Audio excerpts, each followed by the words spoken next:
statement and then take questions. And if you have a player directly or a question directly for the players, just designate who your question is for.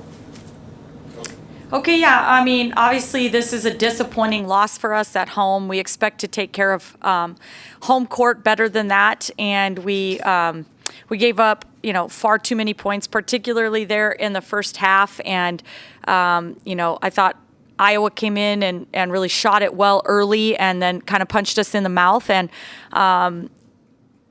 we continue to see flashes of great things out of our team, but we have yet to put together a complete 4 quarters, and that's costing us in a really rugged Big Ten. This is for Myron, right? The starts have been rough the last couple of games. What do you think is the thing you guys have to overcome and change as quickly as possible? Yeah, I think it's just coming out with that fire and that intensity from the tip, and then I think defensively just locking in and being able to make adjustments. Like Iowa shot the ball super well to start the game, and I think just being able to adjust and just being able to guard a little bit better. What's your coach saying to you for 2 minutes into the game when she calls that timeout? Yeah, I think just kind of what I said. Like, we have a game plan, let's stick to it, let's execute it, and I think just it's us as a team trying to light that fire for each other as well, because some of that's on us too. So.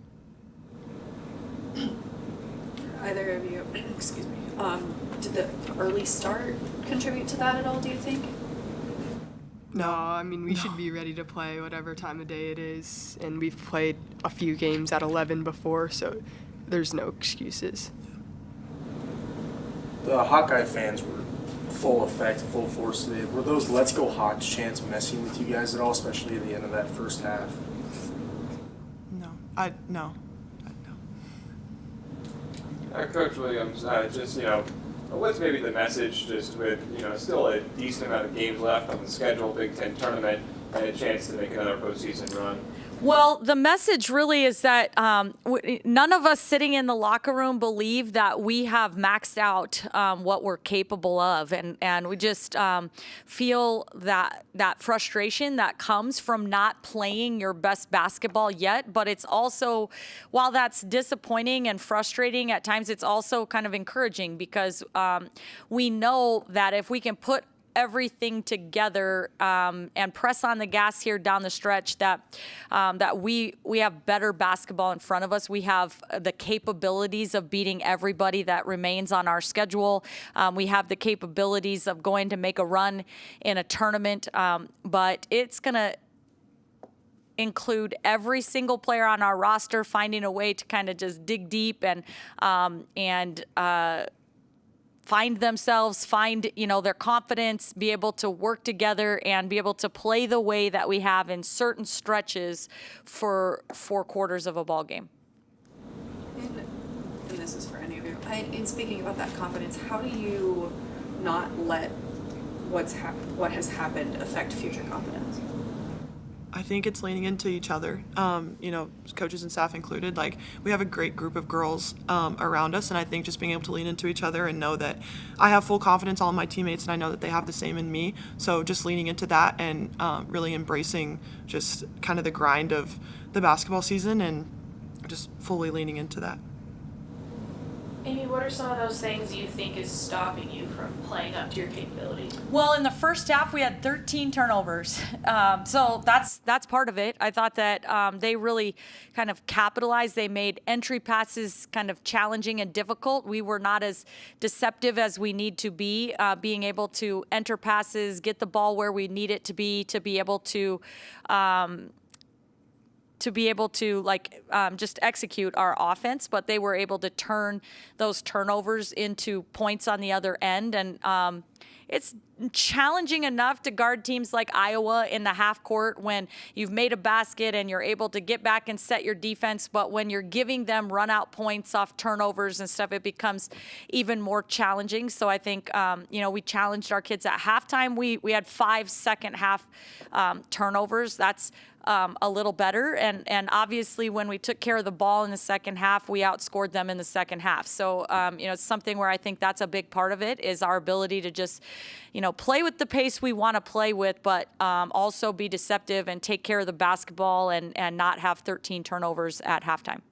What's your surprise level at the losing streak? I mean, how surprised are you? I think that it's not a surprise in the sense that our league is just really challenging. I mean, we're playing somebody who's ranked in the top 15 in the country every single night out, and so you know that it is going to be a battle. So in that sense, it's not a surprise. I think that what is a little bit surprising is that we haven't found a way to string together our best basketball in a 4-quarter stretch yet. And usually this is a team that has kind of found a way to do that by this point in February. And I just think we are still, kind of working through some of that. And that's the part that's maybe a little more surprising. Do you think the fixes are more for offense or defense?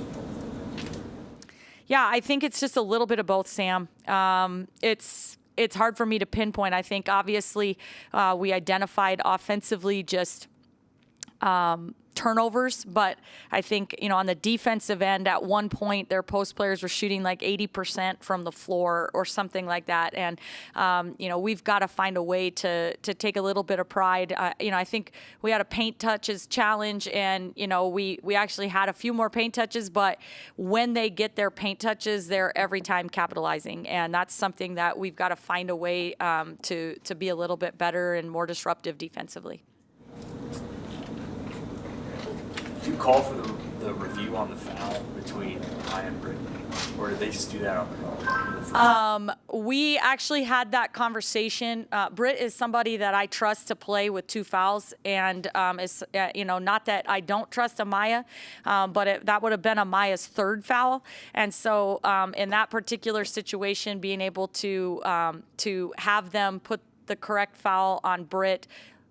Moved Amaya back to 2 fouls and Britt at 2 fouls, in which case I trust both of these young ladies to be on the floor and play smart in that situation.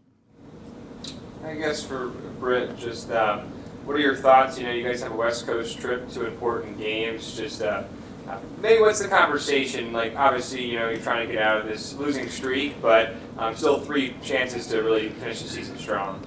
Yeah, I think we just really need to lean into each other for this last stretch. Like Coach said, we haven't played our best basketball yet, and we have some opportunities coming up. And if we can stick together and execute our game plans and get some wins, that would be huge for us just going into the postseason. Coach, kind of talking about confidence a bit. You guys have played, like you've said so many times, the Big Ten is incredibly competitive this year, and you keep going against these top 25 opponents, and you can't seem to get over the hump. What are you kind of saying? What's the message of we're not done yet just because we've lost all these top 25 matchups? We can still pull ahead and win.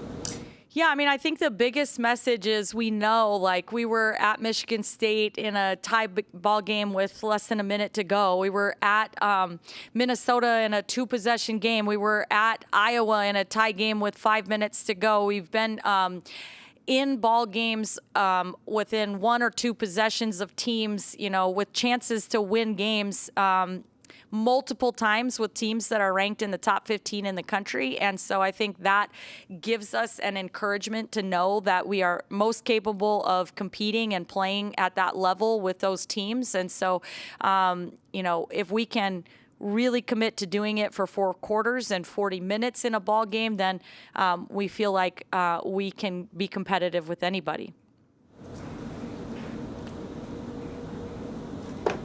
Anything else for the Huskers? Thanks. Thank you. Thank you.